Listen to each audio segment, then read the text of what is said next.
새로운 장비가 생겼습니다. 지난주에 서울 법회를 하면서 계속 이제 마이크가 있는데도 안 쓰고 하다가 마침 제 앞에 어떤 법회 하신 분께서 마이크를 탁 테이블에 얹어놓고 가셨더라고요.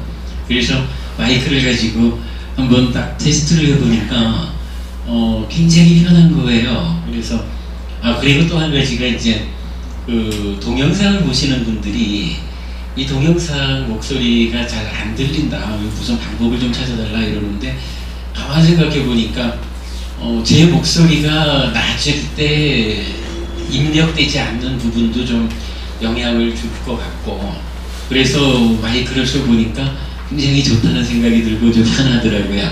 그래서 이제 오늘 와서 저 상황을 좀 보고 음향기기를 좀 준비해야겠구나 했는데, 이 참 유석환 부모님 또 그냥 목 떨어지셔가지고 예, 아까 가셔도 또 돈 더 비싸진 거 아니에요? 아니에요. 조금 더 쌌나요? 55,000원 그 소리 주던데. 예. 그래 제가 그 정도, 그러니까 제가 이제 인터넷에서 제가 살라고 주문을 하려고 하다가 이제 추석이고 뭐 이래서 이제 주문을 안 했거든요. 근데 보니까 요 유선으로 하면 한 20만 원 정도가 되겠더라고요. 그런데 그냥 바로 맞을 것 같네요. 굉장히 상태가 좋은 것 같고 감사합니다. 덕분에 우리 법회가 훨씬 더 잘 진행이 되면 좋겠습니다. 우리가 지난주, 지지난주 2주 동안에 걸쳐서 해피솔 법회가 가지는 특징, 한 가지는 기본기에 충실하자라는 거였고, 또 한 가지는 어차피 부처님 가르침 자체가 철저하게 삶의 문제를 다루는 것이니까 해피솔 법회 또한 그러하다. 그런데 이 두 가지의 특징에 공통적으로 적용되는 한 가지 주제를 찾아보자, 이렇게 말씀을 드렸죠. 그랬을 때 기본기이면서도 삶의 문제를 다루는 요 주제로 나는 누구인가, 이 얘기를 찾았던 거죠. 그래서 나는 누구냐라고 봤을 때 이게 뭐 이제 보통 말하듯이 나를 찾아서 떠나는 어떤 뭐 참선을 한다거나 뭐 여러 가지로 나는 누구일까라고 찾아 나서는 쪽으로 우리는 가지 않는다 했죠. 왜냐하면은 나를 찾아 나서는 일은 우리 앞에 한 사람이 먼저 해줬죠. 누가 했느냐 하면 부처님이 해주신 거죠. 부처님께서 내가 누구냐 하는 문제를 해결을 하고 거기에 대한 답을 주셨단 말이죠. 사실 부처님은 혼자서 스승 없이 그런 일을 찾아내느라고 굉장히 많은 시행착오의 과정을 거쳤고 어려움을 겪었죠. 그러다가 스스로의 힘으로 모든 문제를 풀어가지고 아라한이 됐다. 또 최초의 아라한, 스승 없이 스스로 아라한을 성취했기 때문에 부처님 이렇게 이제 부르는 거죠. 그렇다면 우리가 이제 또 부처님이 옛날에 그랬던 것처럼 나는 누구일까라고 찾아 나서는 것이 타당한 일이냐? 아마도 우리가 찾아 나서 가지고 부처님처럼 그러한 고도의 수행에 좀 따라갈 수 없다면 평생 나를 찾아 나서도 아마도 나를 찾지 못할 수도 있는 것이고, 뭐 그런 측면을 감안할 때 부처님이라고 하는 스승을 모시고 있는 우리들의 특별한 권리, 권한이 있다면 바로 부처님께서 찾아 가르쳐 주신, 그러니까 완성하신 스승께서 가르쳐 주신 그대로 배워 알면 그것이 그대로 나는 누구인가에 대한 사실, 우리 삶의 현실, 이렇게 정의할 수 있는 거죠. 그렇기 때문에 우리는 나는 누구이냐라고 찾아 나서는 일을 하는 것이 아니라 배워서 바르게 알자. 바르게 알고 나면 그 아는 바에 의거해서 부처님께서 가르쳐준 그대로니까 결국은 오취온이라고 하는 이 형성된 존재, 색수상행식 오온에 집착함으로써 생겨난 오취온이라는 것이 스스로 나야 라고 하는 자아의식을 일으켜서 사실은 나인 줄 알고 살아가는 이런 현실을 바로 보아서 알면 그때 이 나를 소멸시킴으로써 괴로움에서 완전히 벗어나는 이런 거를 뭐라 했나요? 해탈, 이렇게 부른 거였죠. 그래가지고 이제 이런 나는 누구이냐라는 주제를 가지고 두 주일간 공부를 했는데, 기본적으로 이렇게 공부를 한 거죠. 나는 오취온이다. 그랬을 때 색수상행식 오온의 집착함이라는 것은 다르게 표현하면 몸과 마음, 이렇게 구분할 수가 있었다. 그랬을 때 이 몸과 마음이라는 것을 놓고 100년쯤 사는 몸과 얼마를 사는지 잘 모르는 마음,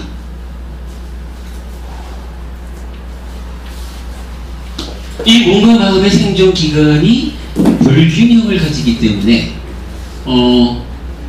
마음이 살아가는 오랜 시간 동안에 몸이라는 것은 한 100년쯤을 터울 지어가지고 지속적으로 태어났다가는 죽고, 죽으면 또 새로운 몸과 만나서 이렇게 이제 그 불균형 가운데에 새로운 몸을 만나서 새로운 삶이 이어져 가기 때문에 몸의 입장에서 보면은 이것을 죽고 태어남, 죽고 태어남, 그래서 윤회라고 표현을 한다 이랬었죠. 그랬을 때 이 몸이라는 것은 물질이고 그냥 100년쯤 지나면 소멸하는 거니까 별 이해의 어려움이 없는데, 요 마음이라고 하는 것은 어떤 것이냐라고 할 때 우리가 이렇게 정의를 했던 거죠. 연기하는 마음이다.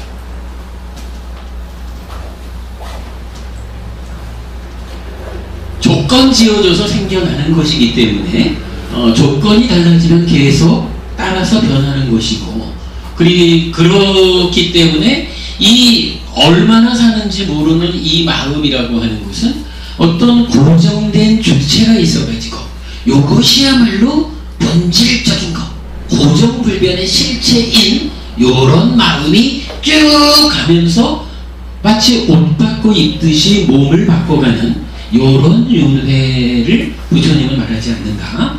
그런 윤회는 주로 신도교에서 말하는 제6화하는 마음, 제6화하는 윤회, 이렇게 이제 표현을 했고, 부처님께서 알려주시는 우리 삶의 현실이라는 것은 이렇게 조건에 의해서 계속 변해가는 마음이 몸과 더불어 새로운 태어남, 재생하는 것으로의 윤회다. 이렇게 우리 삶의 현실을 정의했죠.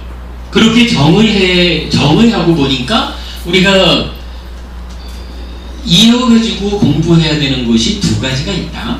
한 가지는 그렇다면 이 몸과 마음의 관계를 어떻게 보아야 하느냐.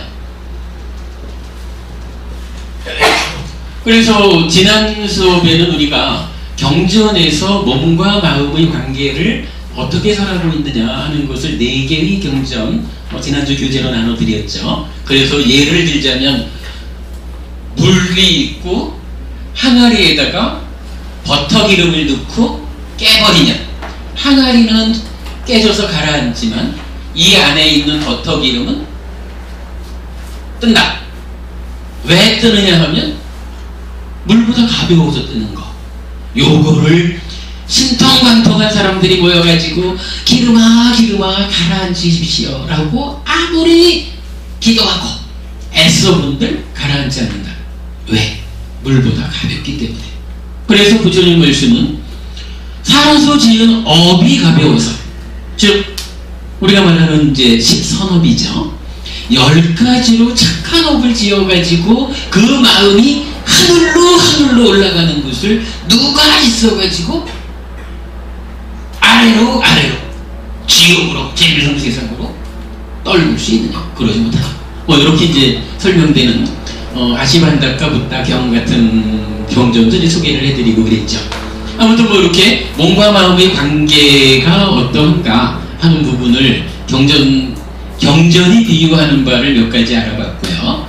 그런가 하면 이때 또 하나로 이 관계를 두 가지로 말한다면, 하나는 서로 조건되는 관계다. 그리고 또 하나는 뿌리를 달리하는 관계다.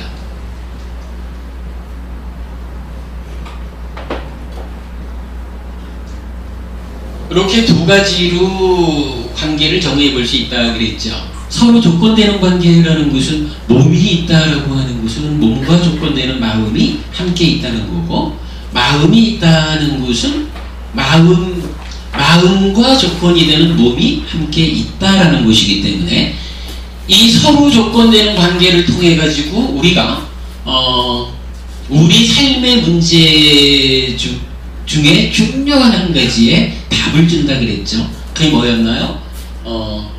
우리가 보통 말하는 중유 또는 중음. 그래서 이 몸이 죽으면 다음 몸을 받을 때까지 일주일이 될 수도 있고 49일이 될 수도 있고, 이렇게 몸 없이 마음 혼자 있는, 그래서 새로운 몸을 받을 때까지 어느 만큼의 기간이 있다. 그 기간 동안에 뭐 어찌어찌 좀 누군가한테 잘 좀 하면 자기가 지은 업은 좀 나쁘더라도 좀 좋은 세상으로 태어날 수 있지. 뭐 이래서 우리가 이제 49제도 열심히 지내고 그래야지만, 부처님께서 말씀하시는 이런 몸과 마음의 관계, 우리 삶의 현실이라는 측면에서는 사실은 타당하지 않다. 그래서 그 말씀까지를 드렸죠. 테라와다 불교에서는 스님이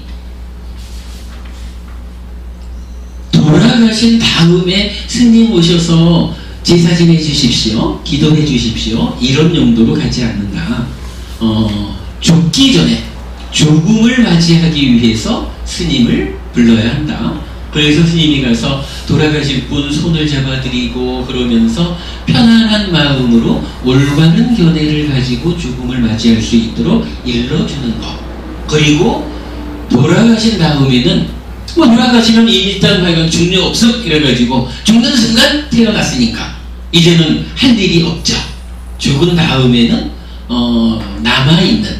남아있는 가족들이 행복하기를 바라는 그러한 설법을 장례식장에서 또 하나 하게 됩니다. 이렇게까지 말씀을 드렸던 거죠. 그런가 하면 뿌리를 달리한다. 이 몸이라는 것은 100년 사는 물질로 된 건데, 엄마 아버지가 수정란이라는 형태로 몸을 만들어준다.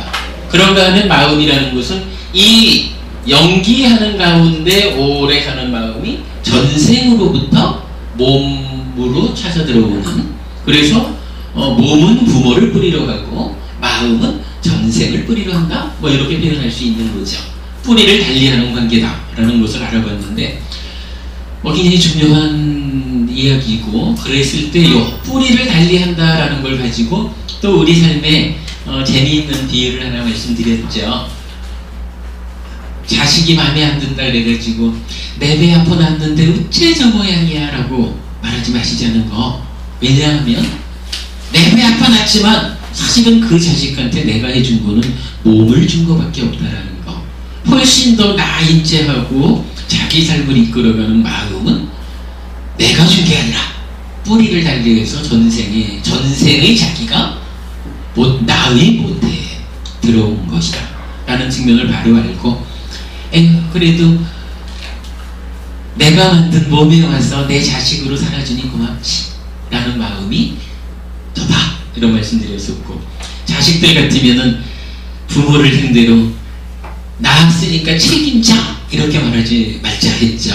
왜냐하면 지금 내가 살아가면서 행복하다 괴롭다라고 하는 것이 태어남에 의해서 결정되는 것이 아니죠. 내가 살아가는 가운데에 어떠한 삶의 과정을 통해서 내가 지금 행복할 수도 있고 괴로울 수도 있는데, 이것은 사실은 부모가 주신 몸보다는 전생에서 이어온 내 마음이 훨씬 더 주인공이 되어가지고 삶의 과정을 거친 것이다. 그러니까 나왔으니까 책임지시오. 그것도 못하면 부모라고 뭐 이런 거 자식된 도리로서 할 짓이 아니다 라는 말씀 드렸죠.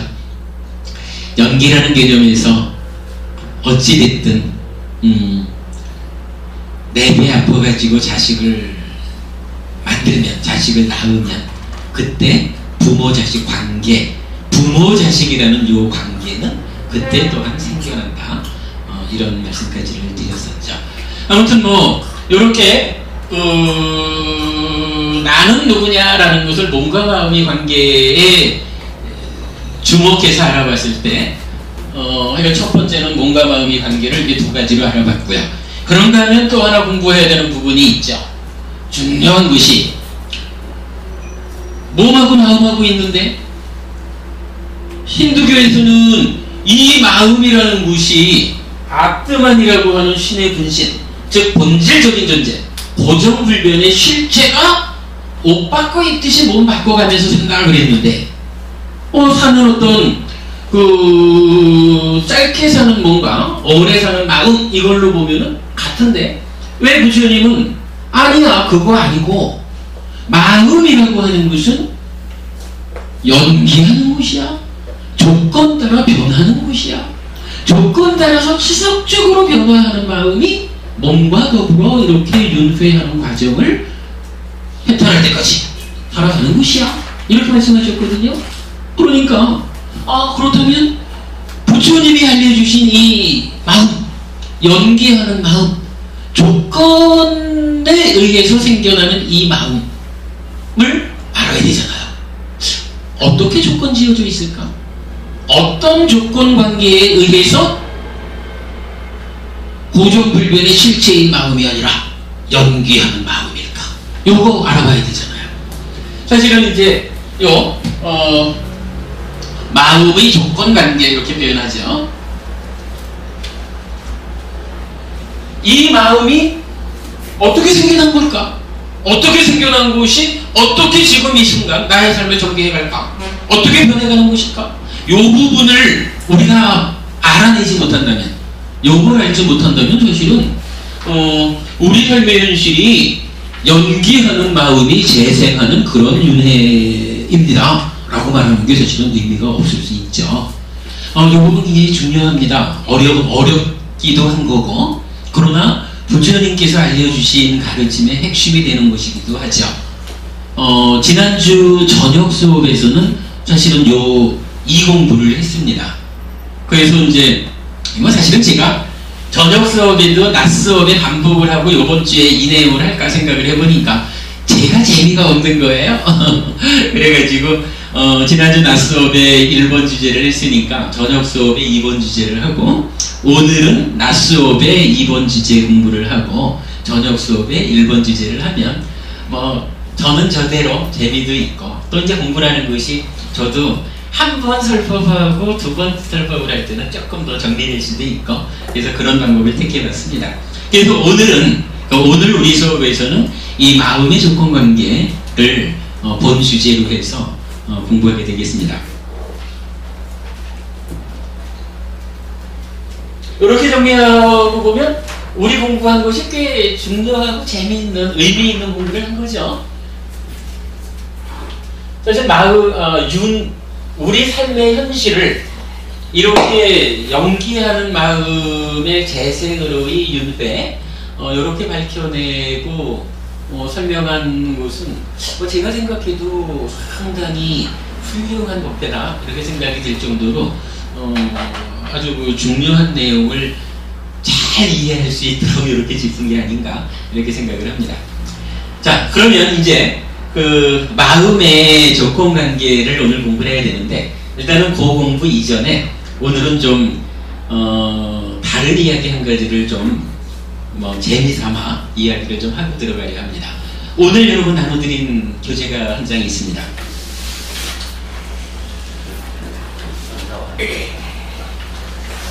없으셔요? 그냥 앉아 계세요. 제가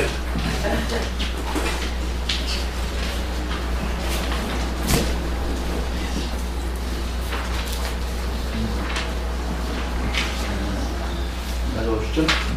안 가져오시죠.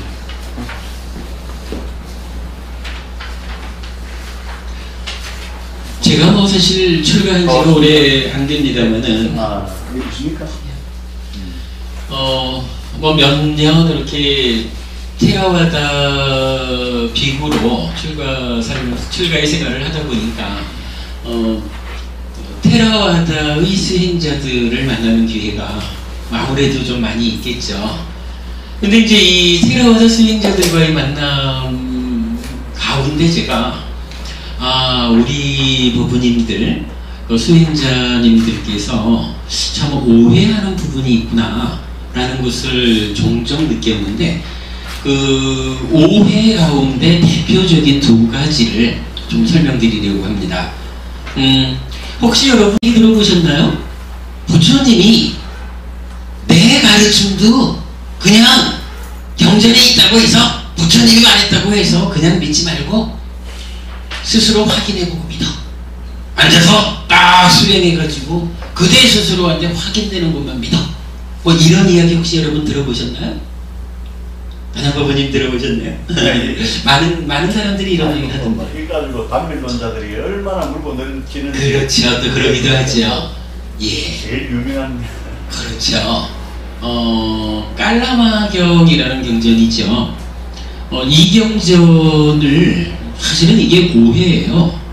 경전을 절반쯤만 이해를 하면, 뭐 실제로 그런 표현이 있어요. 우리의 성전에 써있다고 해서, 혹은 이 사무는 우리의 스승이시다 라는 생각 때문에 받아들이지 마라, 뭐 이런 표현들이 있어요. 그러니까 경전을 대충 절반쯤만 이해를 하면, 부처님도 그렇게 말했는데 내가 해보고, 그래, 금방 이제 단멸론 말씀하시는 것도 그런 거예요. 내가 살아보고, 내가 수행해보고, 수행의 가운데에서 정말로 윤회하는 것이 확인되면 윤회한다고 믿을 것이고, 근데 뭐 사실은 이 몸으로 죽어보지 않는 한 윤회를 확인할 재간이 있나요? 그러니까 죽으면 끝, 그런 거 없어, 이렇게 말하는, 뭐 이제 그런 단멸론적으로도 연결이 되고. 네, 뭐 무엇보다도 우리 수행자님들이 이런 오해를 하다 보니까 경전에 대해서 소홀히 하게 돼요.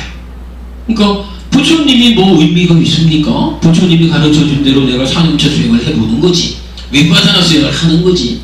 그 수행의 가운데에서 확인되는 것은 믿고, 확인되지 않는 것은 부처님이 뭐 확인되지 않는 거는 믿지 말라고 그랬는데 뭐 이렇게 되는 거예요.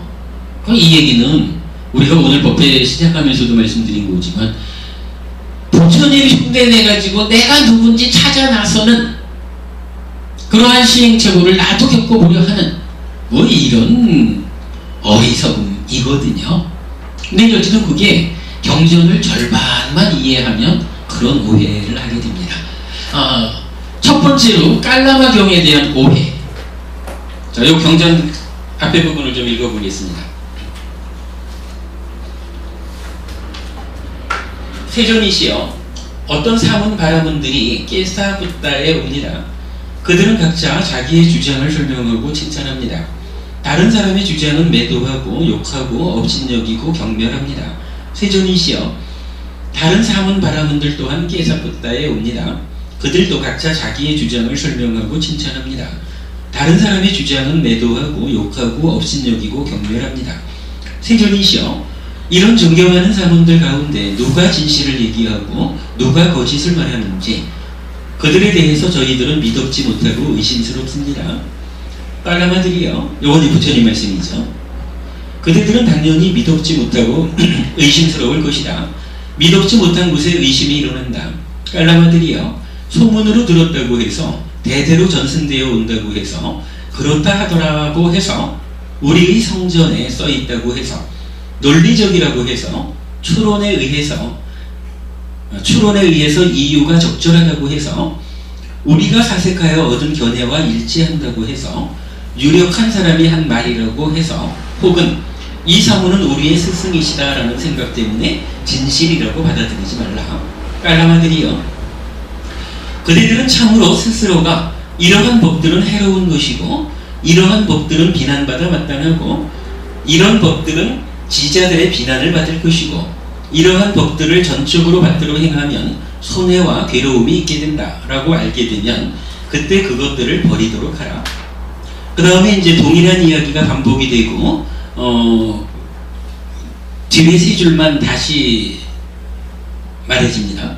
까라마들이여, 그대들은 참으로 스스로가 이러한 법들은 유익한 것이고 이러한 법들은 비난받지 않을 것이며 이런 법들은 지자들의 비난을 받지 않을 것이고 이러한 법들을 전적으로 받들어 행하면 이익과 행복이 있게 된다라고 알게 되면 그때 그것들을 부족하여 머물러라. 여기서 보면 그 두 단락에서 부처님은 사실 어떤 가르침을 따를까요? 라는 데 대해서 기준을 제시하고 있어요. 자, 그 타자체로 쓴 부분을 보면 그 앞에 있는 기준은 그렇잖아요. 어떤 법들이 있는데 이 법들은 해롭다, 비난받아 마땅하다, 내지 전적으로 받들어 행하면 손해와 괴로움이 있게 된다라고 알게 되면 그런 것들은 버려야 합니다. 그런 가르침을 쫓아가면 안 됩니다. 즉 버려야 하는 가르침에 기준을 주는 거예요. 그런가 하면 그 아래 단락은요, 이러한 법들은 유익한 것이고 내지 이러한 법들을 전적으로 받들어 행하면 이익과 행복이 있게 된다라고 알게 되면 그때 그것들을 부족해서 머물러라. 즉 이런 법이 있다면 그 법은 버리지 말고 부족해서 머물러라. 그 법에 의거해서 살아가라. 이렇게 말하는 거거든요. 부처님은 여기서 분명히 어떤 법에 의지해야 합니까? 라는 기준을 주고 계셔요. 그런데 이거를 이제 이런 기준에 대한 이야기를 보지 않고 그 위에 나와 있는, 야, 우리의 성진에 써 있다고 해서 믿지 말라 그랬어? 이 사람은 우리의 스승이다, 스승이니까, 부처님이니까 이런 생각으로 믿지 말라 그랬어? 이렇게 앞에 나와 있는 기준을 제시하는 거와는 별개의 부분에 대해서만 주목해가지고 무조건 뭐 내가 해보지 않고는 믿을 수 없죠, 이렇게 이제 이해하는 부분들이 문제로 돼요. 그래서 밑에 제가 박스를 쳤습니다. 어떤 오해인가요? 이러한 도입부의 말씀 때문에 부처님 말씀도 스스로의 수행을 통해 확인하기 전까지는 진실이라고 받아들이지 말라고 하였다는 오해가 들어옵니다. 그랬거든요. 그런데 이제 이 경에 이어지는 부분은 이렇게 말을 해요. 자, 여기서 지금 기준을 두 가지로 주었거든요. 한 가지 기준은 버려야 되는 것들에 대한 기준인데, 그래서 손가락 표시를 했었죠. 경전은 앞에 이러한 법들, 그러니까 버려야 하는 법들을 탐진치에 사로잡히고 어리 빠진, 요게 이제 탐진치에 사로잡히고 어리 빠졌다라고 하는 것이 의미하는 바가 뭐냐 하면, 우리가 저기 신구의 삼업 이렇게 말하죠. 그럴 때의 의업, 만호의 행위. 그러니까 나의 의업이 탐진치에 사로잡히고 그래서 탐진치 때문에 어리 빠진 거예요. 어리석은 상태에 만호의 행위, 의업을 짓는 거예요. 의업이 그렇게 오염되다 보니까 요거를 이제 의업에 대한 빨리어가 뭐 이제 아비자, 부야빠다, 물호 이렇게 이제 나타나는데 그건 뭐 뒤에도 보기로 하겠습니다. 이렇게 이제 의업이 탐진치에 오염이 된 거야.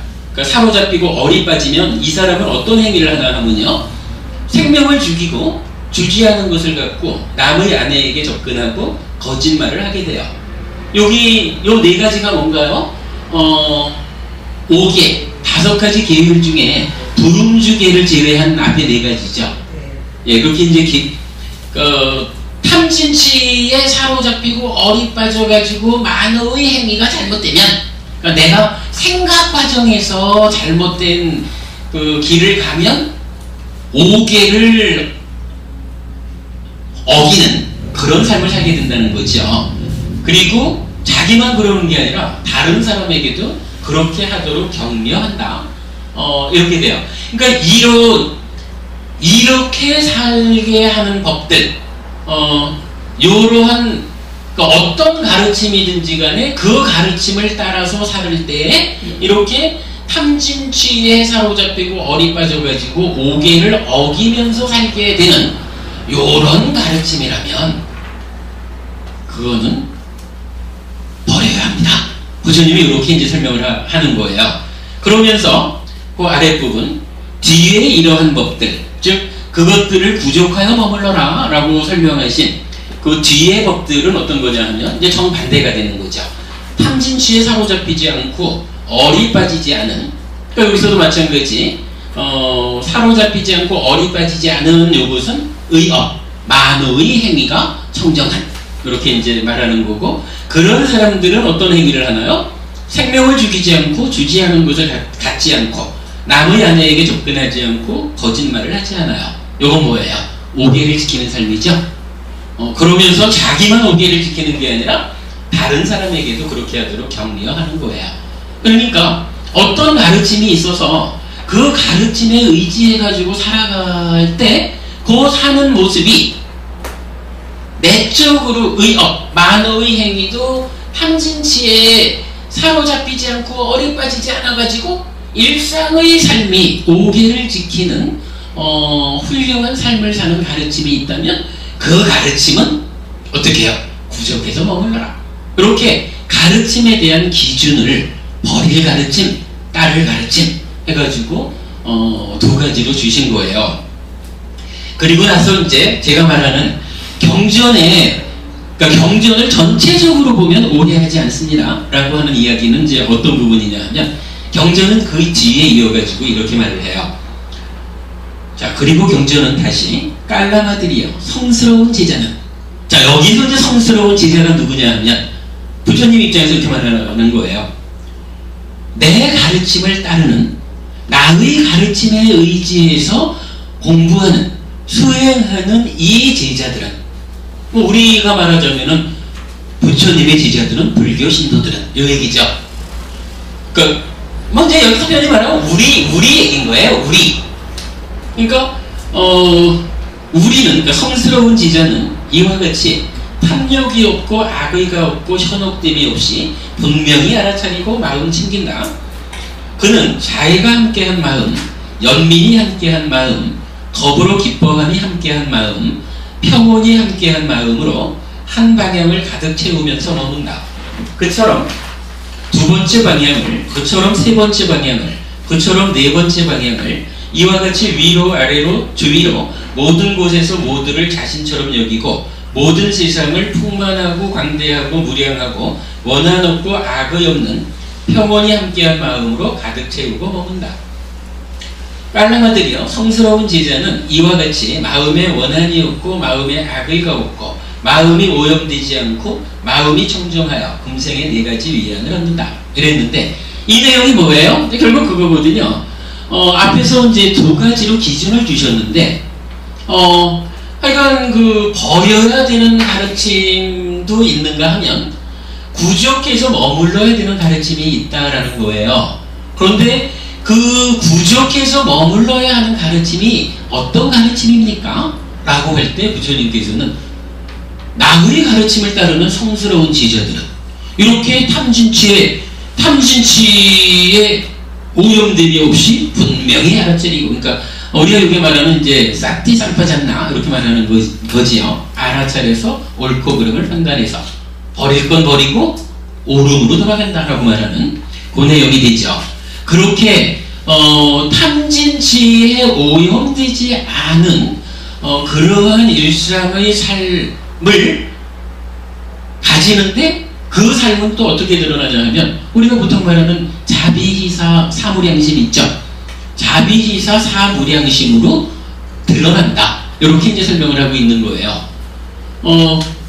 부처님 입장에서는 요점적으로 그렇게 말하는 거지요. 이 세상에 가르침이란 두 가지로 구분할 수 있습니다.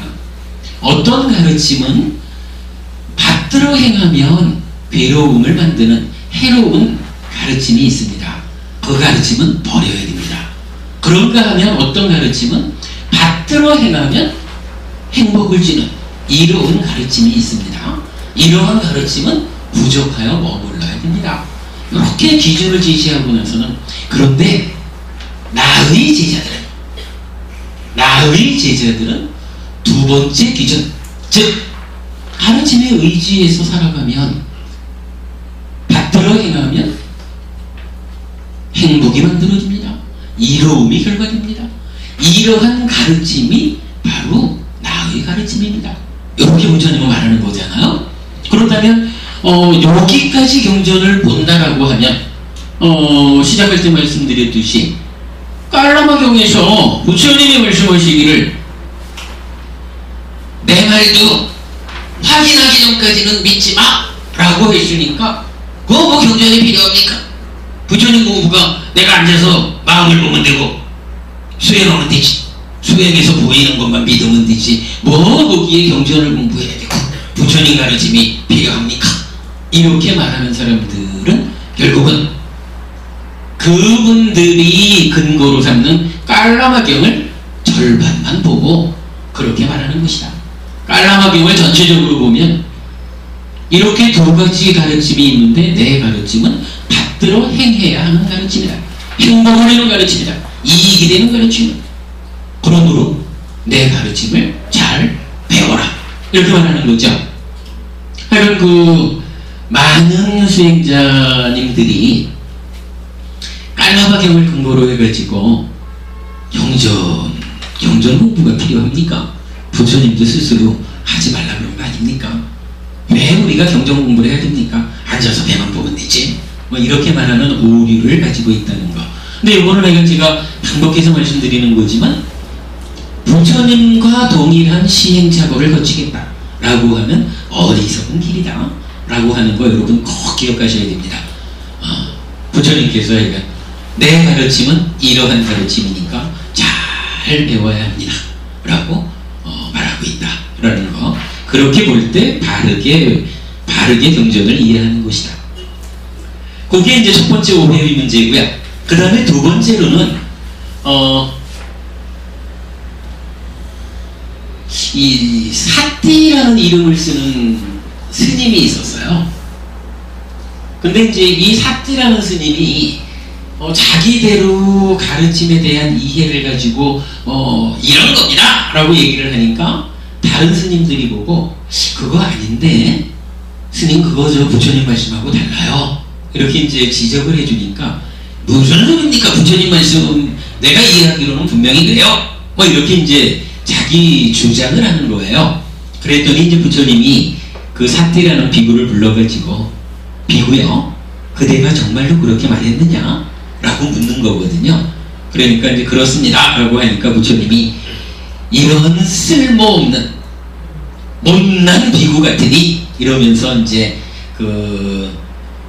꾸짖고 나서 가르침을 다시 설하는 경전인데요. 그거 한번 보겠습니다. 자, 두 번째가 사띠비구 가래의 부숨에 대한 큰 경입니다.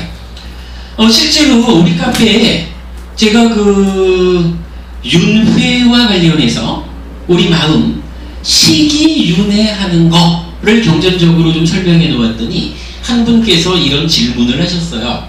자, 질문 볼게요. 초기 경전 마하따나 쌍키야스타에서 부처님께서 시기윤회한다고 말하고 다니는 제자 사띠를 질책하시면서 시기윤회하는 것이 아니다라고 말씀하시는 장면도 나옵니다. 이를 어떻게 보아야 할까요? 이런 얘기입니다. 제가 우리 카페에 글을 쓰면서 뭐 이런 몸과 마음의 관계 뭐 이런 맥락에서 우리 마음 즉 시기 연기하는 가운데 이어져 가고 몸과의 불균형 가운데에서 윤회라는 현상이 나타납니다 하고 윤회를 설명했더니 이제 법원님 한 분이 이 얘기를 쓰신 거예요. 마하따나상키야스타라는 경전을 보면 제가 좀 전에 말씀드렸던 그 사띠비구가 이런 얘기를 할 때 이제 부처님이 꾸짖었다 하는 얘기인데 이 질문하신 분은 이 마하따나상키야스타를 이렇게 이해하신 거예요.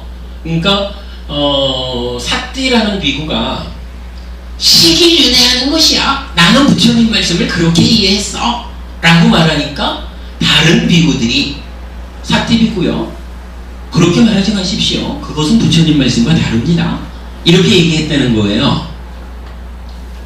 그랬는데도 계속 시기윤회하는 것이야 라고 얘기를 하니까 결국 부처님한테 불려갔고, 부처님이 사띠비구한테 말하기를, 이 못난 비구야, 내가 시기윤회하는 것이 아니라고 얼마나 많이 살법했느냐 라고 꾸짖었다. 요렇게 이제 경전을 이해한 거예요. 그래가지고 이제 이런 질문을 올렸어요. 그래서 이제 제가 이런 거 설명이 필요 없이 요 경전, 그러니까 질문하신 분이 말씀하신 마하다나 상키야스타라는 경전을 직접 읽어보면 그냥 풀리는 문제라서 경전을 적었어요.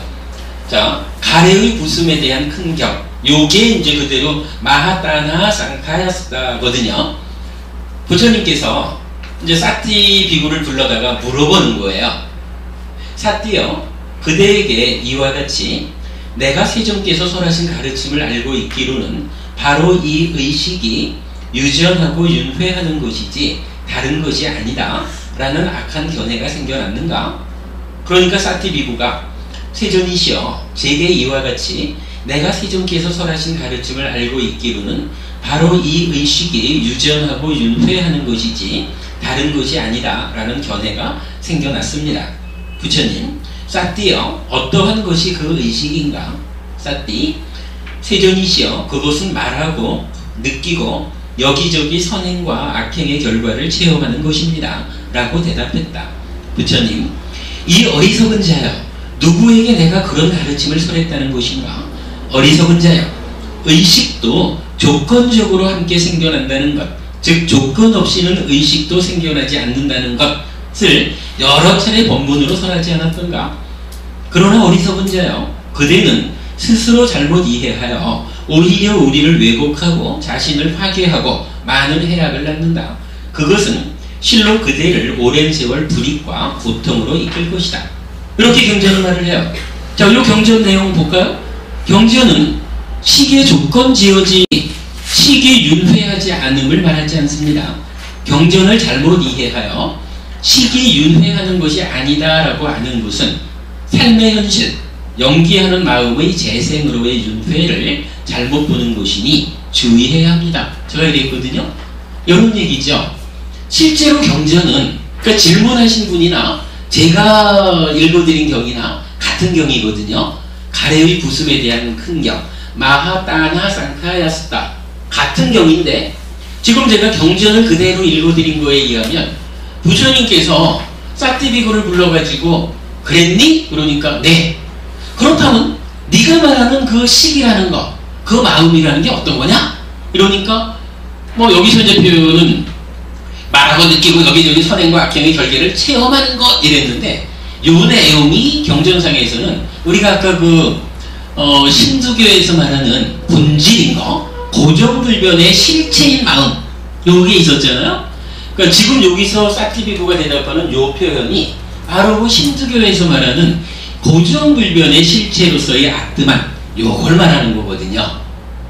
그러니까 이제 부처님께서 이 바보 같은 놈아, 그거는 신두교에서 말하는 마음이고, 이 얘기를 하는 거예요. 내가, 자, 우리가 말하는 연기하는 마음, 조건 지어진 마음, 연기하는 마음, 이 얘기죠. 부처님께서 어디서 이제 의식도, 그러니까 마음도, 식도 조건적으로 함께 생겨난다는 것, 즉 조건 없이는 식도 생겨나지 않는다는 것을 내가 얼마나 많이 말했니? 이렇게 말하잖아요. 그러니까 부처님은 시기윤회를 하는데 그 식이 어떤 식이냐 하면 연기하는 식이다, 조건 지어진 식이다, 이렇게 말하고 있잖아요.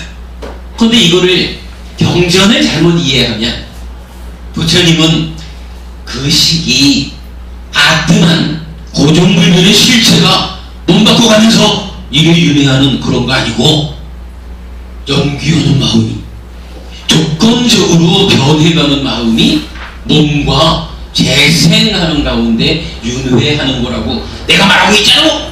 라고 분명히 알려주시는 거거든요. 근데 이제 이거를, 참 이것도 생각하면 이상해요. 이 경전을 놓고 어떻게 시기윤회하는 게 아니라고 부처님이 꾸짖었다, 이렇게 이해할 수가 있을지 모르겠어요. 경전을 그냥 자세히 들여다만 보면 부처님이 말하는 것이 식이 윤회하지 않는다라고 말하는 게 아니라 그 식이 조건 지어진 식이다. 연기하는 마음이다. 요 얘기를 하고 있다는 거, 이건 아주 초등학생도 할 수 있는 일이 아닐까요? 그런데 이걸로 오해를 하더라고요. 이 오해가 사실은 굉장히 깊어요. 금전법인가? 세미나에 갔더니 어떤 대학 교수께서 발표하다가 질문이 딱 나오니까 사토르고한테 부처님이 식이 윤회하지 않는다고 말한 거 아시죠? 그러더라고요. 그래가지고 제가 교수님 경전을 바로 보셔야겠습니다. 부처님께서는 그 경전에서 식이 조건 지어진 것이다 라고 했지 윤회하지 않는다 라고 말하지 않았습니다. 읽어드렸거든요. 한국 불교에서 이 초기 불교 관련 관계로 상당히 유명한 스님의 설법집으로 만들어진 책에도 요 내용이 들어있어요. 거기서도 이건 그 유명한 스님이 그렇게 말한 거예요. 부처님이 식이 윤회하지 않는다고 했다. 글쎄, 식이 윤회하지 않는다라고 말했으면 무엇가 윤회한다고 설명하는 건지 아니면 윤회하지 않는다고 말한 건지 모르겠는데, 요 질문을 한 분이 바로 그 얘기를 하는 거예요. 근데 이거는 중요한 이야기죠. 바로 알아야 됩니다. 부처님은 분명히 식이 윤회하지 않는다라고 말하지 않습니다. 윤회하는 그 식이 연기한다는 거, 조건 지어져 있다라고 말한다는 거, 이 경전에서 우리가 분명히 보아야 됩니다. 자,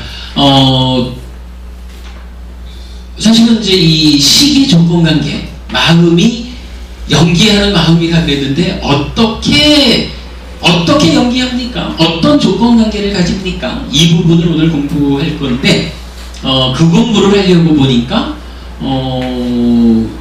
바로 지금 읽어드린 이런 오해가 많이 있다라는 것을 우리가 참고해야 되겠다라고 해서 이제 이 오해를 소개했고요. 이 오해를 소개하는 김에 앞에 깔라마경까지 포함해서 제목을 그래 잡았죠. 테라와다 수행자가 빠지기 쉬운 두 가지 오해, 이렇게 해서 오해 이야기를 먼저 했습니다. 잠깐 좀 쉬었다가 마음의 연기 관계로 넘어가도록 하겠습니다. 쉬니까 좋죠.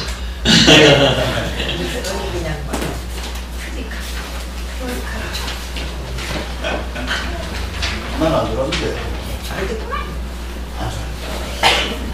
안 주시던데? 눈 감아서 같은데. 아, 눈을 감는 거는 졸을 때 눈 감는 거는 조는 거고, 안 졸 때 눈 감는 거는 생각하는 거고. 그러네. 아니 근데 그래서 막이 근치가 돼가지고 이래서 안경을 끼면 멀게 잘 띄고 가까움을 이래 있으면 눈 안 감을 수가 없어. 이래가 있으면 이거 흐릿하거든. 안경 끼고 이래 보면은. 그러니까 눈이 피곤해가지고 이제 감았다가 또. 차 한잔 하셔요? 또 예. 그럼 차 한잔 드셔요. 아니면 이거 드릴까? 네. 그 마음이라 하는 것이, 예. 이 우리 마음이라 하는 것이, 보면 제가 이 마음은 느낌으로 모여진 것이 마음이 아닌가 생각하는데, 느낌으로 모여진 것이 마음. 조금 달리 봅시다. 그거를 일단 우리가 말하는 요 마음, 물론 오치원으로서 덩어리로 봐야 되겠다. 느껴진 것이 모두 오치원으로 쌓이지는 않고요. 느낌 이후에 빠졌는데 애취한 거, 느낌을 애취한 것이 마음 아니냐, 그렇게 보여요. 이해할 수 마음이 식이라는 마음에서 그 느낌을 인지하거든요. 그러면은 식이라는 마음이 느낌과 이어지는 그 너무 많이 돼가지고. 소화를 거치면서 마음 심자라는 상태로 다르게 들리게 상태 변화를 해요. 그러니까 이제 잘하셨네. 이왕하면 느껴진 쪽에다가만 마음을 주는 눈치 거. 채시는 것 같다. 식이라는 상태의 마음이 느낌을 대상으로 작용을 하면 식이 식으로 상태 변화를 해서 그 다음에 이제 행위로 넘어가요. 근데 식이 암이잖아. 암. 예. 식은 뭐 마음이잖아요. 식은. 그러니까 12연기에서도 보면 애치, 유잖아요. 예. 그러니까 느낌을 애취한 것이 뭐 유라, 마음이다. 그 마음이 재생돼가지고 식물이 있지 않나. 예, 그런 부분은 타당해요. 근데 이제 그 부분을 좀 상세하게 이해할 필요가 있죠. 애와 취, 지금 이제 느낌을 애취해서 유 이렇게 넘어가잖아요. 오해지만 안으로 100%. 거기서 그 애는 무엇고 취는 무엇이라는 부분을 좀 우리가 구체적으로 이해할 필요가 있죠. 시신경을. 그래야 그 다음에 나오는 유가 어떤 의미를 갖기에 이것이 이 오치온의 형성으로 연결되느냐 하는 부분을 구체적으로 알아야 할 필요가 있어요. 오늘 아마 그 얘기가 조금 나올 거예요. 그러니까 윤회라는 것은 오해지만 애취한 마음이 그것이 윤회하는 거예요. 그것이 식이니까. 이제 그 얘기는 뭐 맞는데 그걸 애취한 마음 이렇게 표현해가지고는 좀 이해가 어렵고 그걸 좀 구체적으로 우리가 설명해야 될 필요가 있죠. 애취한 마음 말고는 식이 달리 식이 있을 수 없잖아요. 조건 지어 넣었으니까 연기에서 나온 거잖아요. 그러니까 연기가 애취해서 나온. 다음 시간에 뭐 바왕과 식에 대해서 그래서 설명을 하십니까? 아니요, 바왕가는 니까에 안 나오는 표현입니다. 그렇지. 예. 경기복 나오잖아요. 예, 그 다음에 이제 나오는 얘기인데, 연기하는 그 어떤 그 식, 그 6개 중에서 마지막에 네. 그 식을 설명을 해 주실 거 아닙니까? 그렇죠. 예. 근데 이제 그 식을 표현할 때, 결국은 이 식이 평면적으로 전개되어 가는 과정을, 니까야적인 이해에서 조금, 표현이 과연 정확히 보기 못하실 때, 무언가 좀 입체적인, 이 식의 입체적인 상태를 설명해가지고, 이 삶의 전개 과정을 설명하느라고 하는 것 같은데, 제가 이해하는 바로는 그냥 뭐 바왕가가 됐든 뭐 7세, 8세기 됐든 이런 입체적인 마음을 추가하지 않고도 그냥 유래의 식을 설명할 수 있다. 그렇죠. 안식에서 의식까지 요 육식, 예. 요 육식이 쭉 전개되는 과정이 12연기대로 설명이 되면 그게 그대로 설명이 됩니다. 거기에 바왕가. 먼저 선생님 외도 주장의 경이든지 색에 대한 분석의 경이라든지 여기에 왜 6개에 대해서 네. 나오지 않습니까? 6개는 뭐 주수화풍에다가 공과 공간과 그다음에 이제가 식. 네. 여기서는 6개라 했는데 요 식이 이제 윤회를 하는 그 마음의 뭐 본질이라 하기는 그렇지만은 그 원인. 예, 그 식이 윤회하는 거죠. 요 식이 그래 그 이름이 아그담마를 보면은 바왕가 뭐 7식이다 8식이다 그렇게 얘기를 하고 또는 뭐 재생연결식이라고도 하죠. 예.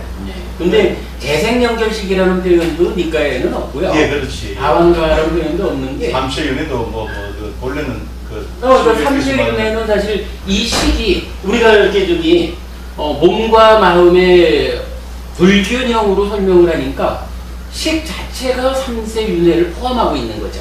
예. 근데 요거를 이제 그렇게 이해를 하지 못하니까 식을 재생연결식이라고 식을 의미를 부여하니까 무명과 행운 전생이 되고 그 다음에 명색으로서 금생이 뭐 이래 사라져 나가는 거로 나오는데 그거는 제가 볼 때는 그거는 그 12연기를 니까야를 이해하지 못했다 이렇게 봐야 되고 아니 부처님께서 재생연결식이 됐든 바왕가가 됐든 뭐 자화나 속행이라고 말하는 거죠. 이런 부분들을 부처님이 말하지 않았다는 것은 그런 거 없이 우리 삶의 과정이 설명이 되니까, 그죠? 그거 없이 설명이 되니까 그런 표현을 안 쓴 거지.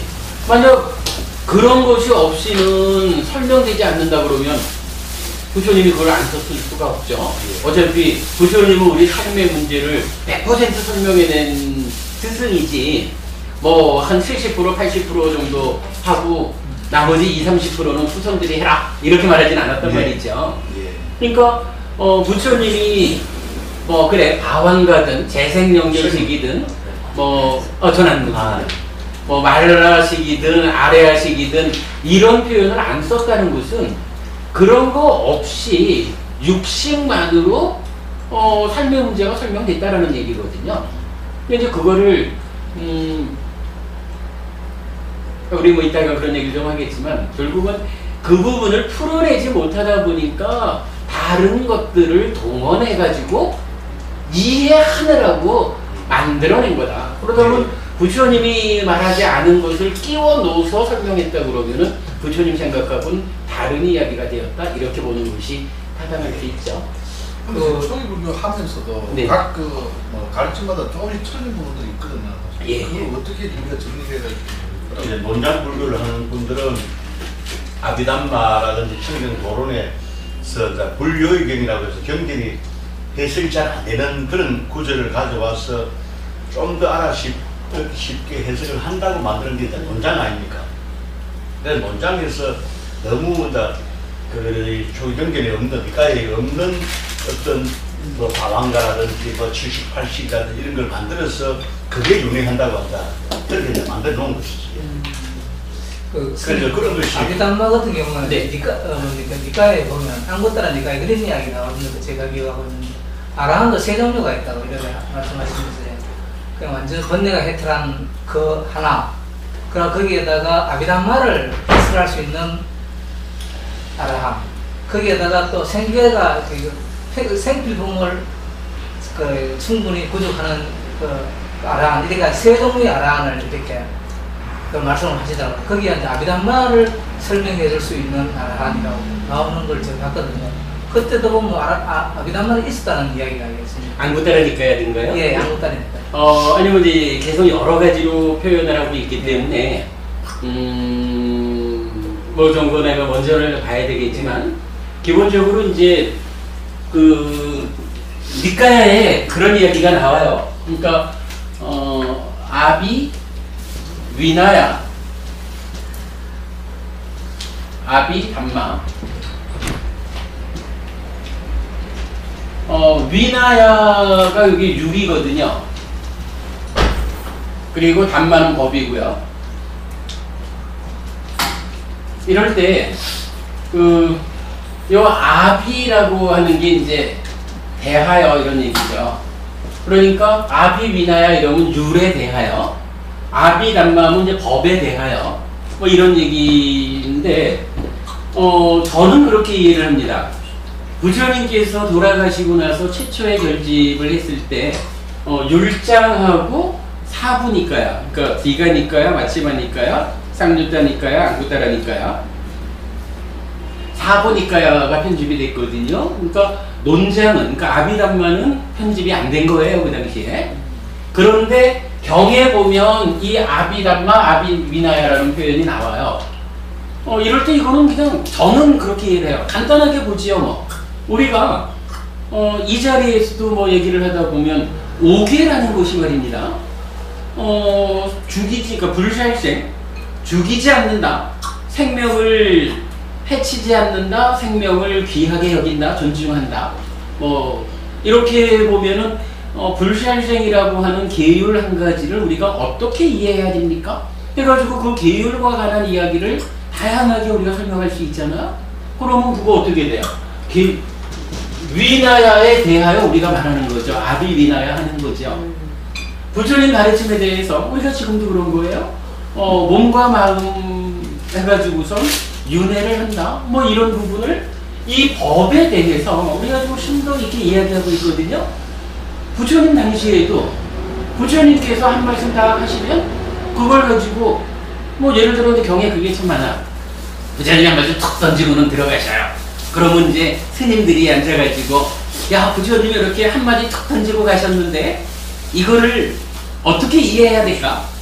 어떻게 할까? 하다가 까짜나 존자는 부처님이 칭찬하는 분이다. 그래서 이제 마하까짜나 존자가 이게 이제 그러니까 중국어로는 그러니까 10대 제자 이렇게 할 때는 아마 가전난 존자인가 그래야 될 거예요. 그래서 논의 제일인가 뭐 그래야 되죠. 까짜나 존자는 부처님이 짤막하게 설법하고 가시면 그 부분을 쭉 풀어가지고 설명해 주는데 아주 또 최고인 그런 존자, 그러니까 제자신 거예요. 그러면 까짜나 존자가 법에 대해서 설명을 했다. 아비담마죠? 그러면 우리들이 이렇게 모여 앉았다가 야 부처님께서 이렇게 말씀하고 가셨는데 까짜나 존자께서 이러이러하게 설명을 해주셨다. 뭐 이런 얘기 우리가 하고 있으면 아비담마 하는 거죠. 이거를 법에 대해서 우리가 대화하는 거를 뒤에 가가지고 경률론 해가지고 논장 이래서 아비담마가 생겨났다라고 할 때 니카에 나타나는 아비담마를 단순히 그냥 뭐 현실적으로 법에 대해서 스님들이 모여 앉아가지고 스님들 모여 앉으면은 이렇게 하라 그러잖아요. 법담을 나누든가 침묵하든가, 그죠? 잡담하지 말고 법담을 나누든가 침묵하든가 이건데 법담을 나누는 게 아비담마지 뭐. 저는 그렇게 이해를 하거든요. 그 아비나야가 저기 보면 저기서 보면 율장이 확실하거든요, 그죠? 네, 율에 대해서 그 율장이라고 보거든요. 율에 그러니까 어떤 길에 어떤 비가 근데 지금 율장 이러면 위나야 삐딱가 이렇게 빨리 여론 나오죠. 위나야 삐딱가라 그래가지고 율장 이렇게 나오죠. 그 아비나야가 그러니까 위나야 삐딱가가 되지. 그 위나야 삐딱가에 속해 있는 것들에 대해서 이런 말이 이제 아비는 그것에 대해서 뭐 대화하고 뭐 그런 거죠. 스님께서 저 아비담마는 저게 논장이 아니다. 그렇죠. 니카야에 나타나는 아비담마는 왜냐하면은 이 니카야가 사부 니카야가 편집되었을 당시에는 논장이라는 건 없었단 말이에요. 그런데 그 니카야에 또 이런 말 나오거든요. 아타 와다, 담마 와다 이래가지고 아타가 ATTA 주석이라는 얘기죠. 주제. 주제라는 뜻이라는 거 제가 알고 있는데 와다는 VADA로 쓴다면서요.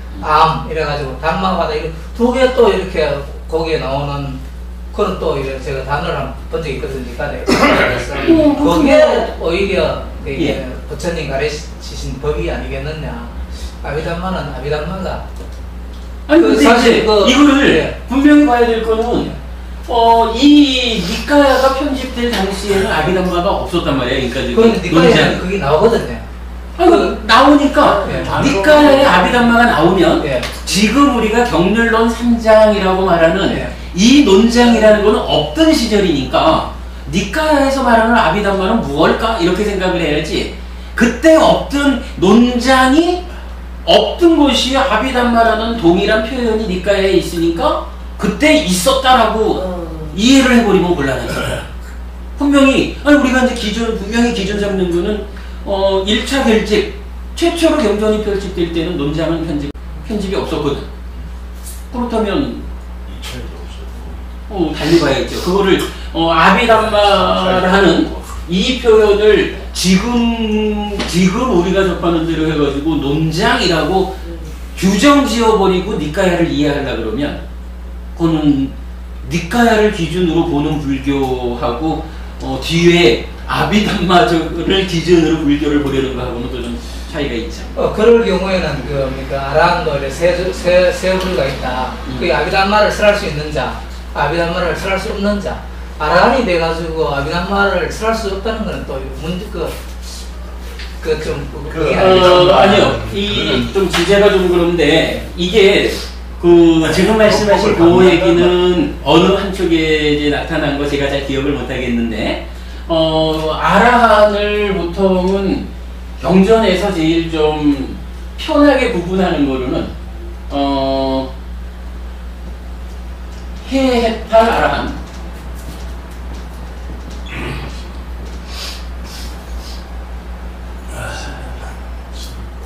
아니요, 그게 아니고 양면 해탈.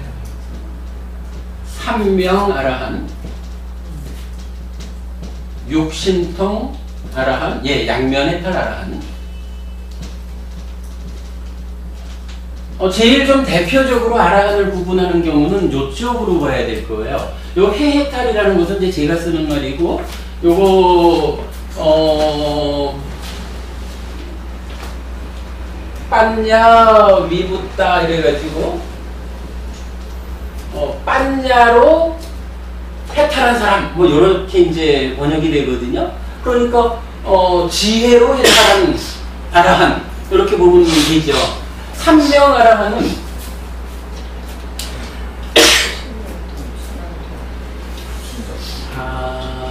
요 내용은 이게 엑셀로 만들어서 아직 못 넣었을 거야. 저기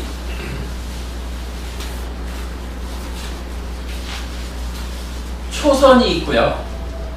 초선에 올라가는 데까지는 일단 그냥 4점초 수행이거든요. 여기 그냥 뭐 대충 여러분 참고하시자고요. 어차피 이건 뭐 우리가 중요하게 알아야 되는 거니까. 그러면 제2선, 제3선, 제4선 이렇게 가면 여기까지를 3개 이렇게 말하죠. 그리고 나면 여기에 이제 공무변처, 식무변처, 무소유처, 비상지비상처 이렇게 나가고 여기는 이제 무색계거든요. 뭐 이럴 때 제4선까지를 이제 성취를 하면 요 4선 상태에서 몇 가지 길이 있어요. 그래가지고 3명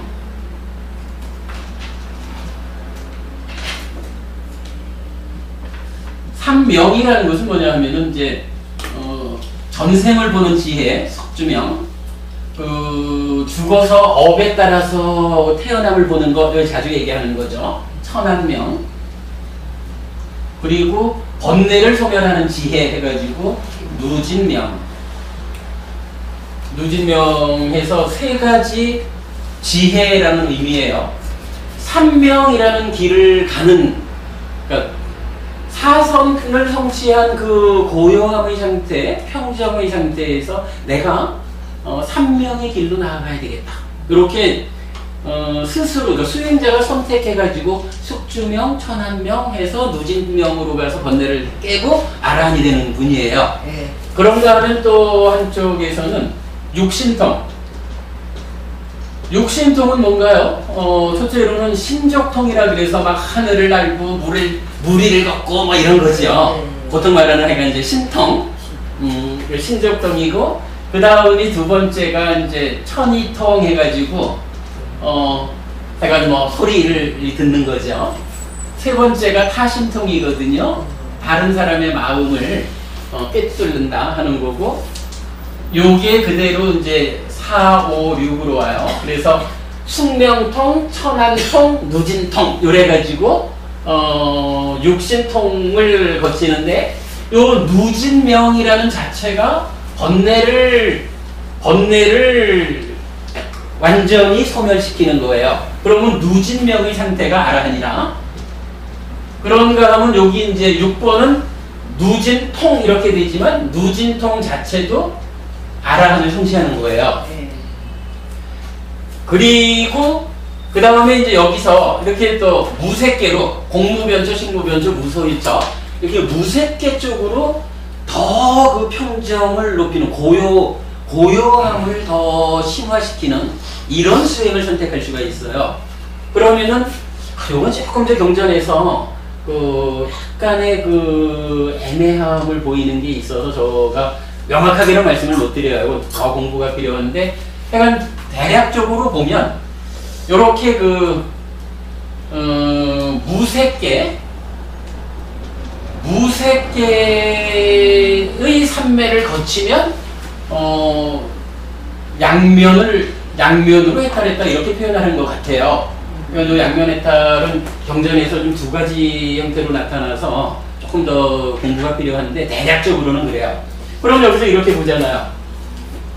3명의, 그러니까 제4선에서 3명의 길을 선택해서 아라한에 이르면 3명 아라한 이렇게 불러요. 육신통의 길을 선택해가지고 아라한이 되면 육신통 아라한.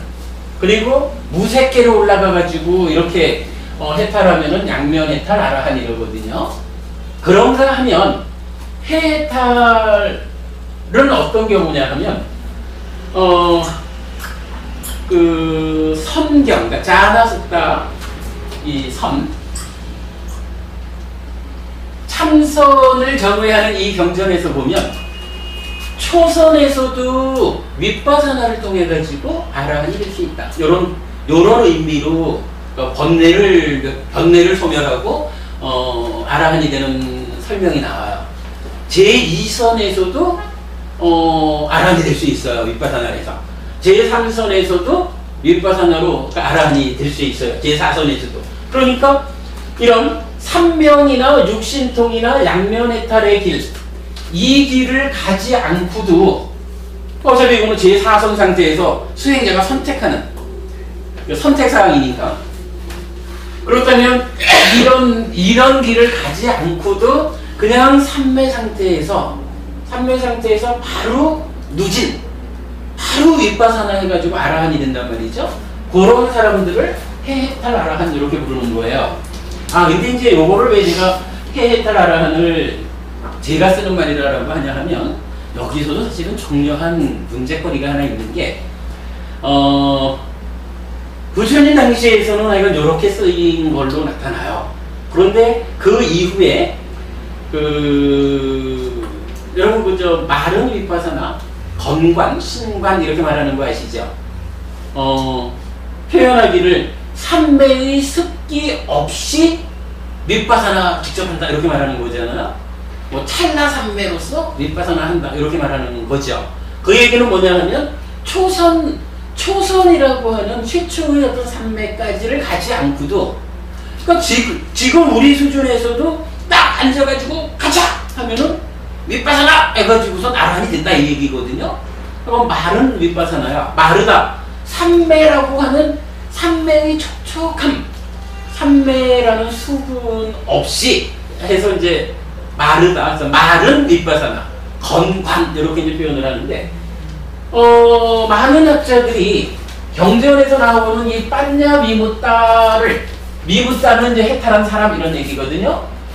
빠냐로서 해탈을 했다 이래가지고 삼매 없이 바로 빠냐로 갔다, 바로 윗바사나 했다 이렇게 이제 그 빠냐 미무따 해탈 아라한을 정의하는데, 근데 문제는 경전에서는 그렇게 안 한단 말이에요. 경전에서는 좀 전에 말씀드렸지만 선경에서 초선 이전에 아라한이 될 수 있다? 요런 얘기 안 나와요. 초선에서부터 가능한 거야. 그러면 해해탈, 그 빠냐 미무따는 이런 초선 이후에 어떤 삼매에서든지 간에 삼명으로도 안 가고 육신통으로도 안 가고 무색계로도 안 간 거예요. 그러니까 초선, 제2선, 제3선, 제4선 어느 그 삼매의 상태에서 윗바사나를 통해서 바로 간 거야. 그러면 이런 경우에 만약에 말입니다. 이게 실제로 저기 수심화경이라는 경전에서 보면 또 외도한 사람이 이제 이 가르침을 훔쳐가려고 출가를 해가지고 이제 아라한들한테 묻는 얘기가 나와요. 그럴 때에 이제 아라한한테 묻거든요. 스님은요, 내용은 내가 정확히 알겠지만, 스님은요, 전생을 볼 줄 압니까? 전생을 보려면 숙주명이거나, 숙명통이거나, 그러니까 요쪽에 있어야 되잖아요. 근데, 아니요. 그런데 스님은 아라한 맞아요? 이런 식으로 묻는 거예요. 나 아라한이요. 그게 가능해요? 이럴 때, 요 스님의 대답이, 나는 빠냐 미무따입니다. 이렇게 대답하거든요. 그럼 저 빠냐 미무따라는 말을, 그러니까 이제 많은 학자들이 그렇게 보는 것 같아요. 이런 거 다 없다고 말했으니까 그냥 바로 삼매 없이 바로 윗바사나 해서 아라한 됐다. 요렇게 이해하고 가는 것 같은데, 사실은 이 내용으로 보면 그건 아니죠. 초선에서 제4선, 이 색계의 네 가지 선의 단계에서 선택적인 삼명이나 육신통 그리고 무색계로 안 가고 바로 누진 윗바사나 누지는 윗바사나란 말이죠. 요거 해가지고서 아라한 될 수가 있다는 얘기거든. 그러면 지금 표현했듯이 빠냐 입었다 해해탈한 아라한 누구 아니 뭐 전생도 못 보는 게 아라하냐 이렇게 말하면 곤란하잖아요. 뭐 그런 개념. 아까 이제 법부님께서 아라한을 셋으로 나눠가지고 뭐 아비담마를 설명할 수 있고 근데 아마 그게 이런 개념 어떻게 좀 비슷하게 적용이 될 수 있는 건지 모르겠어요. 근데 이제 제가 지금 그 경전은 정확히 기억이 안 나는데 왜냐하면 특히 안구따라 니까야 같은 데에서는 뭐 사람을 세 가지로 나누든 네 가지로 나누든 이렇게 여러 가지로 사람을 분류하는 경전들이 많이 있거든요. 그러니까 뭐 제가 다 기억 못하죠. 뭐 제 공부가 부족하니까. 그런데 하여간 뭐 그렇게 이해를 하시면 좋을 것 같고 재밌는 거는요. 세열법님 이 네 종류의 아라한이 있는데 어떤 아라한이 제일 많을까요? 해해탈 아라한이 제일 많을까요? 예를 들어 나는 전생을 보겠어! 뭐 여길로 간 사람은 별로 없을 거고 그렇게 생각해요? 경에서 이렇게 얘기를 해요. 부처님이 여기 500명의 아라한이 있다. 그 중에 양면해탈 60명, 육신통 아라한 60명, 삼명 아라한 60명. 그러면 180명 빼면 320명이죠. 요 320이면 이게 뭐 65%가 될걸? 이건 뭐 60, 그렇게 되더라고요. 요렇게 보면 그런 거예요. 단영 부부님 말씀처럼. 물론 뭐 부처님과 함께 살던 500명의 아라한이 아라한 모두를 대표하지는 못하겠지만 그래도 우리가 뭐 대충 그래 볼 수 있죠. 500명 중에 320명, 5, 6, 30, 64%가 되는구나. 64%가 해해탈 아라한이라면, 그러니까 뭐 육신통이나 삼명이나 뭐 무색계 이게 안 가고 오직 윗바사나로 삼매 상태에서 초선에서 제4선, 요 색계선에서 윗바사나를 통해서 바로 아라한된 그런 그 길로 아라한되는 분이 64%라. 그러면은 불교 소용법의 대세는 반자위무다 해해탈 아라한이다. 이렇게 할 수가 있죠. 근데 여기서 우리가 정말 놓치면 안 되는 것이 빠냐위무다가 일부 학자들의 설명처럼 삼매 필요 없다. 그냥 바로 빠냐로서 윗바사나 했다. 근데 부처님 말씀은 분명히 달라요. 초선 이전에 윗바사나 통해 가지고 아라한된다라는 말은 나타나지 않고 그리고 또 우리가 이제 계속 수양을 이야기할 때 사념처 그러니까 아까피 삼과장을 삭지마 해가지고 삼매를 이루면 이 삼매 상태에서 삼매를 심화시켜가는 것은 사마타 수행이라고 하고 심화라는 게 뭐냐 하면은 사념처에서 사마디를 처음 이뤘다 하면 초선을 온 거잖아요. 초선에서 바로 윗바사나를 할 수도 있지만 제2선으로 삼매를 심화시킬 수도 있잖아. 그런 의미 이해되죠? 이렇게 삼매를 심화시켜 나가는 거는 사마타 수행이라고 하고 사마타하고 삼매, 사마디하고는 다른 거예요. 그러니까 뭐 관계가 있는 거지만 정확하게는 다른 거거든요. 그런가 하면 이 사마디 흔들림 없는 평정 상태, 요 고요함의 상태에서 있는 그대로 본다라고 하는 요게 뭐예요? 윗바사나잖아.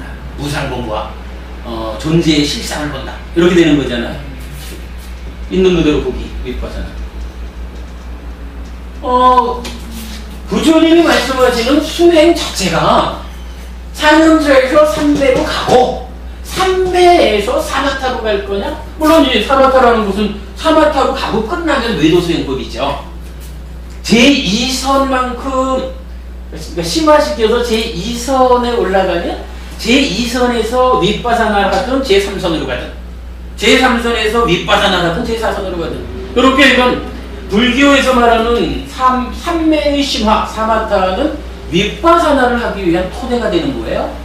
뭐 요건 꼭 여러분 놓치면 안 되죠.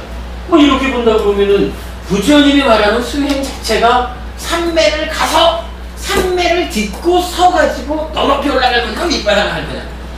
요게 불교 수행의 틀이거든요. 여기에서 어떻게 빤냥이 딱 해가지고 산매 없이 하는 많은 윗바사나 이런 이야기가 성립이 안 되는 거죠. 이게 물론 이제 뭐 현재 한국 불교에서도 이제 많은 초기 불교학자분들이 그 많은 윗바사나를 주장하고 그래서 찰나산매라고 하는 개념이 이제 동원되어 가지고 이렇게 하니까 제가 이렇게 말하는 부분이 일부 학자분들한테 불편을 드릴 수는 있지만 그러나 어쨌든 우리가 뭐 학자편 들라고 여기서 공부하는 건 아니죠. 니까야대로 알려고 공부하는 거니까 뭐 이렇게 설명을 드리는 거죠. 강목스님 책에도 그 초기 불교 이해를 보면 많은 윗바사나 나오거든요. 그렇죠. 사마사 윗바사나 그 책에도 많은 윗바사나 나오고. 그렇죠. 마지막으로 아라한 데는 예. 스님 안 한다 했잖아.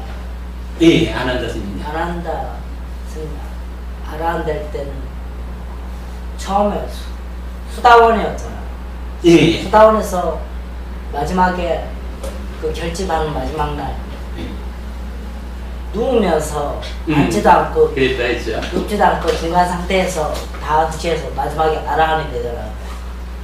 그럼 바로 마지막 수다원에서 여기서 서서 넘어지는 상태에서 다 세 가지를 다 그게 이제 넘어지는 상태라고 말하는 것은 좀 애매하고 그 현장은 이렇게 묘사가 되죠. 내일부터 결집이 시작되는데 이 결집에는 아라한이 아니면 못 들어간단 말이에요. 그리고 이제 까사파 전자께서 그래도 안한 전자가 병을 읊어줘야 결집이 되니까 안한 전자 보고 빨리 아라한을 성취하시오 이래놓고는 그 한자를 비워놨잖아요. 이런 상태에서 안한 전자가 밤새워 행선을 하는 걸로 나타나죠. 밤새 행선을 하다가는 내가 너무 무리하게 무리한 정진을 했구나. 조금 쉬는 것이 좋겠다. 이래가지고 쉬기 위해서 자리에 눕는 요 순간에 아라한을 성취했다. 이렇게 나타나는데 근데 그 과정은 모르죠. 어차피 수다원 예류자에서 일례자와 불환자를 거치지 않고 아라한이 될 수는 없어요. 근데 그거는 그렇다고 뭐 일례자로서 1년을 있어야 된다. 불환자로서 10년을 있어야 된다. 이런 게 있는 건 아니거든요. 한순간에도 그냥 다 고쳐갈 수가 있는 거라, 이 깨달음의 과정은. 그러니까, 내일 아라한으로 그 자리, 결집의 자리에 참석하기 위해서 오늘 밤새 행선을 했다 하는 그 사이에서 깨달음이 얼만큼 진척되었는지는 우리가 모르죠. 다만 이제 마지막 그 탐진치가 완전히 뿌리 뽑혀 나가는 그 자리가 어떤 자리였느냐 하면 좀 누우려고 하니까 등이 바닥에 닿기도 최전에 요 사이에 아라한이 되는 그 상태를 통과했다 이거거든요. 그러니까 뭐 전체적으로 이해할 필요가 있겠죠. 그래봐야 될 것 같아요. 우리나라에 지금 선종 교종이 옛날에 있었듯이 네. 부처님 당시에 보면은 수행을 통해서 선정들 요가와 뭐 윗바사나를 통해서 그 아란이 되신 분들이 여기 그 표시한 대로 한 60명, 한 180명 정도. 그리고 이제 교합으로, 네. 그리고 이제 그 아비담마로, 그리고 이제 그 법으로, 그리고 이제 교리 교합으로 아란이 되신 분들이 320명. 그래서 이제 왜 아니 그런 식으로 표현하지 설명한다. 500명 이제 제가 예를 들었어요. 니까야를 쭉 읽다 보면은 그 대부분의 스님들은 그게 이제 대표적으로 이제 거론이 돼 있는 스님들은 대부분이 전부 다가 대부분이 그 이제 왜 교학으로 그저 이제 공부를 통해서 그래 이제 왜 아까 우리 도반님 말씀처럼 아라는 그 쉐부리가 있다 한 그 두 번째 그 아비담마라고 하는 그 단어가 공부를 통해서 그러니까 수행이 아닌 윗바사나나 그 어떤 그 요가가 아닌 공부를 통해서 그 아란이 된 분들이 굉장히 많이 있는데 그분들은 공부를 통해서 아란이 되고 난 다음에는 아비담마를 아주 쉽게 잘 설명을 해줄 수 있었다. 이제 아까 말씀하신 그 내용이 아마 그 내용일 겁니다. 그리고 이제 왜 보면은 뭐 어떤 윗바산을 통해서 하는 분들은 이 공부를 통해서 했던 분들보다는 훨씬 더 적은 걸로 니까에 이제 그렇게 이제 나타나 있어서 제가 그걸 근데 그 부분은요 부부님께서 한 부분은 좀 착오가 있는 것 같아요. 예. 그러니까 우리가 이제 보통 공부 이러면 그러니까 뭐 저는 공부를 이렇게 써요. 공부는 교학 더하기 수행이나 예.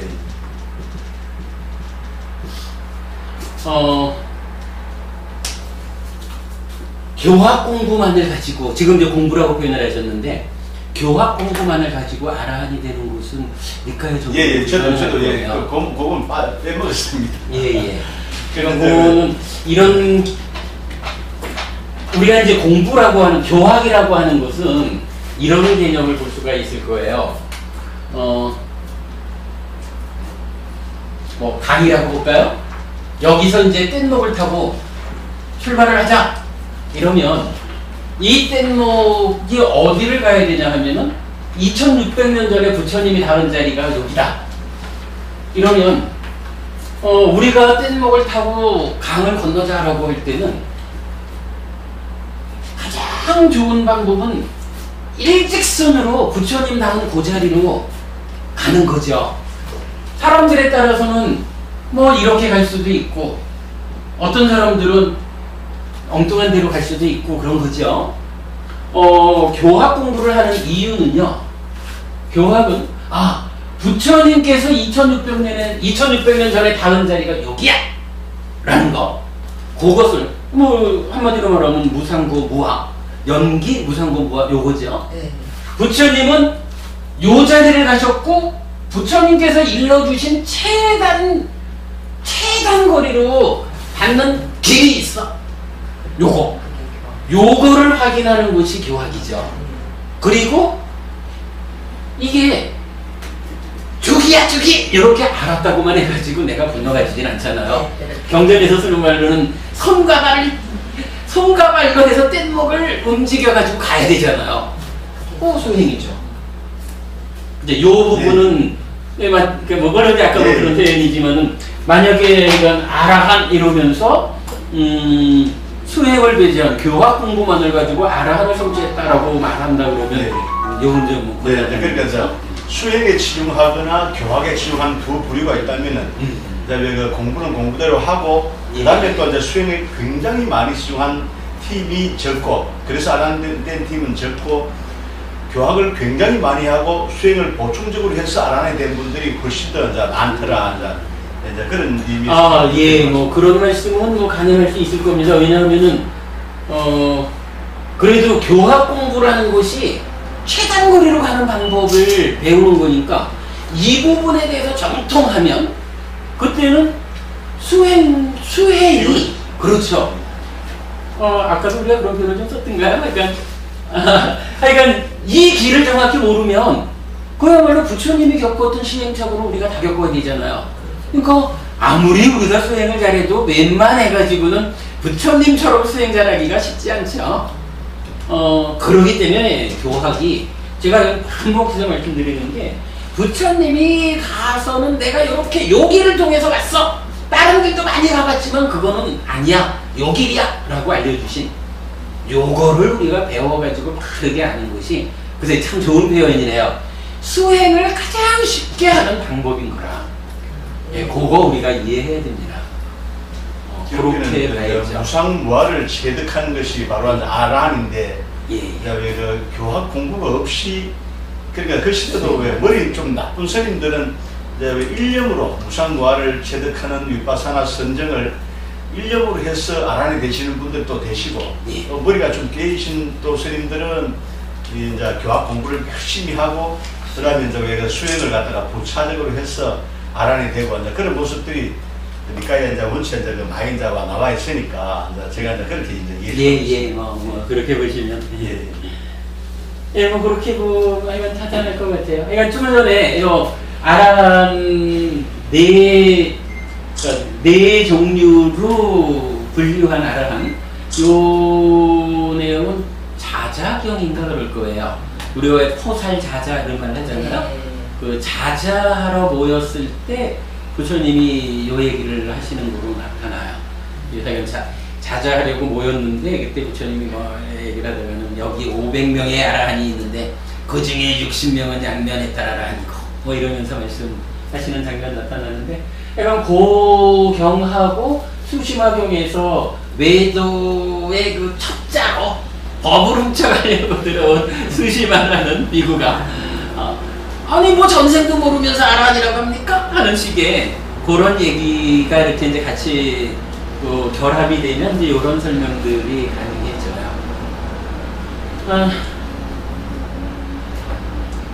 방법이 없네. 저기 그래도 우리가 한 가지 좋은 거는 뭐 얼마의 과정 동안에 얼마만큼을 꼭 진도를 떼어야 된다 이런 게 없으니까 마음의 조건 지어짐에 대한 이야기는 뭐 1, 20분에 할 수 있는 이야기는 아니거든요. 오늘은 그냥 우리 편안하게 아까 그 두 가지 오해에 대한 이야기 중요하게 다뤄봤고, 그리고 뭐 이런 그 수행에 대한 이야기, 또 꼭 수행이라고만 볼 수도 없죠. 뭐 불교를 보는 좀 폭넓은 이야기가 말씀 나눠줬으니까 요거를 그냥 오늘 수업의 내용으로 하고 마음의 조건 지어지는 관계, 요거는 전상 다음 주에 아니라 1시간 반을 풀로 하도록 하겠습니다. 쉬지 말고 풀어. 예, 그래도 돼요? 저는 지정형 부분이 무서워가지고 쉬는데. 안 가고 그래. 제일 좋은 사람이